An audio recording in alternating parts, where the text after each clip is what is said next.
கடவுளுக்கு உடைத்த தேங்காயில் இந்த வீடியோவில் கூறியுள்ள தவறை மட்டும் செய்யாதீர்கள். மீறினால் உங்களுக்கு கஷ்டம் வந்து கொண்டே இருக்கும். நிம்மதியாக இருக்க முடியாது. அவை என்னென்ன தவறுகள் என்று வீடியோவை முழுமையாக பார்த்து அறிந்து கொள்ளுங்கள். நீங்கள் முருக பக்தரா, சிவன் பக்தரா என்பதை சொல்லுங்க. வீடியோவை லைக் செய்து கொண்டு ஆலயத்தில் உடைத்த தேங்காயை யாருக்கும் கொடுக்கக்கூடாது. திருவிழாவிற்கு உறவினர்கள் எல்லாம் வருவார்கள். அவர்களுக்கு பிரசாதமாக வாழைப்பழம், தேங்காய் கொடுப்போம். இதில் ஆலயத்தில் உடைத்த தேங்காயை தரக்கூடாது.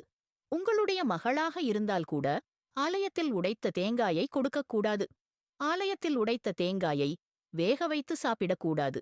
தேங்காயை துருவியோ அல்லது பாலாகவோ சாப்பிட வேண்டும். ஆலயத்தில் உடைத்து வந்த தேங்காயை வீட்டின் பூஜை அறையில்தான் வைக்க வேண்டும். இந்த தேங்காயை எதுவுமே பயன்படுத்தாமல் வீணடிக்கக் கூடாது. ஆலயத்தில் உடைத்த தேங்காயில் இந்த வீடியோவில் கூறியுள்ள தவறை மட்டும் செய்யாதீர்கள்.